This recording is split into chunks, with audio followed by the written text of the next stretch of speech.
ایران کی سرزمین پہ ہر قدم پر تناؤ کی کیفیت برقرار ہے اور اس تناظر میں امریکہ کی موجودگی ایک دباؤ کا محور بن چکی ہے۔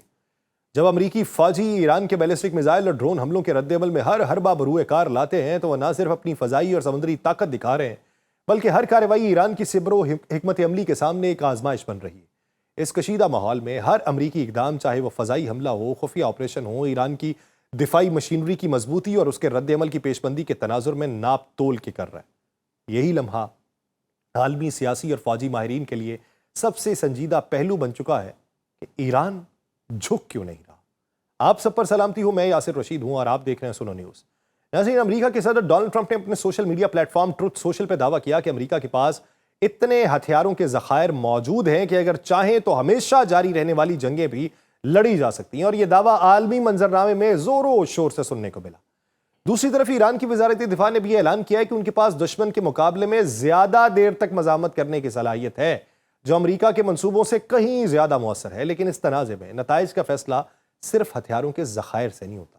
ایران کی پوزیشن اس لیے اہم ہے کہ وہ اپنی دفاعی صلاحیتوں اور ہتھیاروں کی تیاری میں اتنی مہارت رکھتا ہے کہ ہر حملے کے جواب میں فوری کارروائی کرے۔ جنگ کے آغاز سے ہی ایران نے اپنے شارٹ رینج بیلسٹک میزائلز اور ڈرونز کو تیز رفتاری سے استعمال کیا، جس کا اثر نہ صرف امریکہ اور اسرائیل کے فوجی منصوبوں پہ پڑا بلکہ عالمی سطح پہ بھی ایران کی قوت کی پہچان ہوئی۔ Institute for national security studies کے مطابق ایران نے اب تک 571 میزائلز اور 1391 ڈرون لانچ کیے، جن میں سے اکثر نے اہداف کو تباہ کیا اور زیادہ تر کو روکنے کی کوشش میں دشمن کے دفاعی نظام ناکام دکھائی دیے، جس سے ایران کی حکمت عملی اور فوجی قوت دنیا کے سامنے واضح ہوئی ہے۔ اس کا ایک پہلو یہ بھی ہے کہ ایران کے ہتھیاروں کی اصل تعداد کسی کو معلوم نہیں ہے، اور یہی ابہام اس کی طاقت میں اضافہ کرتا ہے۔ جنگ کے پہلے دن ایران نے سینکڑوں میزائل اور ڈرون داغے، لیکن موجودہ رپورٹس کے مطابق ان حملوں کی تعداد اب کم ہو گئی ہے۔ لیکن ایران کی طرف سے کیے جانے والے ہر اقدام میں تیز رفتاری اور حکمت عملی کا عنصر موجود ہے، جو امریکہ اور اسرائیل کی پیش بندی کو بار بار ناکام بنا رہا ہے۔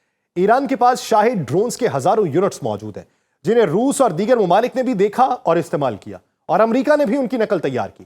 لیکن ایران کی اصل طاقت اور موجودہ ذخائر غیر معلوم ہے، جس سے دشمن کو کبھی بھی مکمل اندازہ نہیں ہوتا کہ آگے کیا ہوگا۔ ایران کی پوزیشن کی طاقت صرف ہتھیاروں کی تعداد میں نہیں، ان کے مؤثر استعمال اور دشمن کے دفاعی نظام کو ناکارہ کرنے اور فوری جواب دینے کی صلاحیت میں ہے۔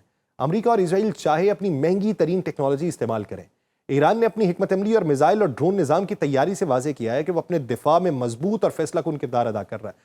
جنگ کے پہلے دن کے مقابلے میں میزائل اور ڈرون حملوں کی تعداد میں کمی ضرور آئی، لیکن ایران کی استعداد کار اور مقابلے کے لیے ہتھیاروں کی تیاری اب بھی عالمی سطح پہ ایک خطرہ اور ایک مضبوط پیغام ہے، جس سے اس کی پوزیشن مستحکم اور غیر معمولی طور پہ خطرناک نظر آتی ہے۔ اس کے علاوہ ایران نے عالمی منظرنامے میں یہ پیغام بھی دے دیا ہے کہ وہ صرف موجودہ حملوں تک محدود نہیں بلکہ کسی بھی جارحیت کے جواب میں فوری اور فیصلہ کن کارروائی کرے گا۔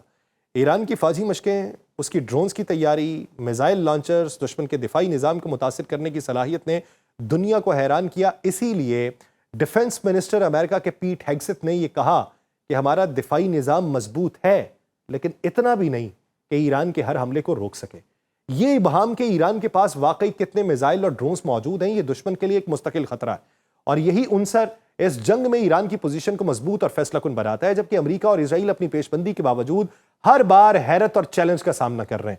ایران اور امریکہ کے درمیان جاری کشیدگی اور جنگی کارروائیوں کا منظر اتنا پیچیدہ اور متحرک ہے کہ ہر نقطہ اپنی جگہ انتہائی اہمیت رکھتا ہے۔ ایران کی جانب سے میزائل اور ڈرون حملوں میں حالیہ کمی اگرچہ بظاہر ڈرامائی اور خوفناک لگتی ہے، لیکن اس کے پیچھے ایک حکمت عملی کار فرما ہے۔ ایران ممکنہ طور پہ اپنے قیمتی ہتھیاروں اور ڈرونز کے ذخائر کو محفوظ رکھنے کی کوشش کر رہا ہے تاکہ وہ طویل عرصے تک مزاحمت کر سکے۔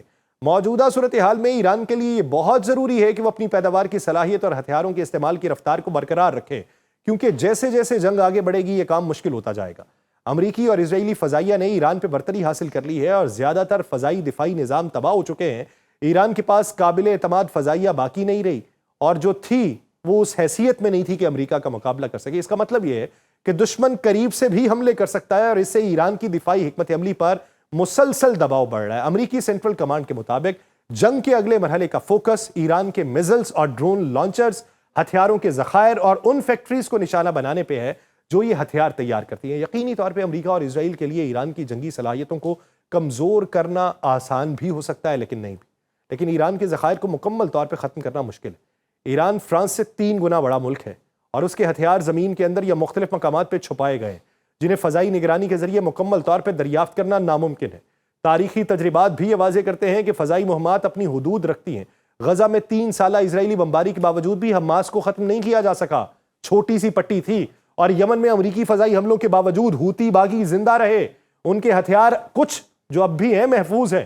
امریکہ دنیا کی سب سے طاقتور فوجی قوت ہے اور اس کے پاس ہتھیاروں کے ذخائر بہت وسیع ہیں، لیکن ان پہ انحصار بڑی حد تک مہنگے اور پیچیدہ گائیڈڈ ہتھیاروں پہ ہے جو محدود مقدار میں تیار ہوتے ہیں۔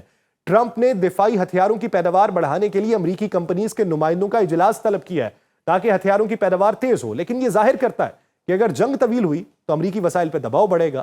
ایران کے فضائی دفاع کے متاثر ہونے سے امریکہ کو نسبتاً زیادہ آزادی حاصل ہوئی ہے کہ وہ قریب سے حملے کر سکے، اور اب مہنگے جدید گائیڈڈ ہتھیار استعمال کرنا اس کے لیے ضروری نہیں ہے۔ لیکن جنرل ڈینکن کے مطابق امریکہ نے ابتدائی حملوں میں سٹینڈ آف ویپنز استعمال کیے جو پیچیدہ اور طویل فاصلے سے ہدف کو نشانہ بنانے والے ہتھیار تھے، لیکن اب وہ کم مہنگے سٹینڈ اینڈ ویپنز استعمال کر رہا ہے جو براہ راست ہدف پہ گرائے جا سکتے ہیں۔ اور سابق امریکی میرین کرنل مارک کانسیان کے مطابق امریکہ اس نوعیت کی لڑائی تقریباً غیر معینہ مدت تک جاری رکھ سکتا ہے، لیکن جتنا زیادہ جنگ طول پکڑے گی اہداف کی فہرست چھوٹی ہوتی جائے گی اور کارروائی کی رفتار کم ہو جائے گی۔ فضائی دفاع میں ایرانی میزائلوں اور ڈرونز کے رد عمل کو روکنے کے لیے پیٹریاٹ میزائل اہم کردار ادا کرتے ہیں، لیکن ان کی تعداد بھی محدود اور ہر انٹرسپٹر مہنگا ہے، تقریباً $40 لاکھ فی میزائل۔ امریکہ کے پاس تقریباً 1600 پیٹریاٹ میزائل موجود ہیں جو حالیہ دنوں میں کم ہو چکے ہیں۔ اگر ایران بیلسٹک میزائل داغنے کی صلاحیت برقرار رکھتا ہے تو یہ امریکی ذخائر کو مزید کم کرے گا، اور جنگ کے ابتدائی مراحل میں مہنگے فضائی دفاعی نظام ایرانی جوابی حملوں کے خطرے کو شکست دینے کے لیے ضروری تھے، لیکن اب امریکہ نسبتاً کم مہنگے ہتھیار استعمال کر رہا ہے۔ دیکھنا یہ ہے کہ کم مہنگا استعمال کر کے بھی نتائج کیا ہوتے ہیں جو زیادہ مہنگا حاصل کر کے بھی نہیں حاصل کیے جا سکے۔ مجھے دیجیے اجازت، اللہ نگہبان۔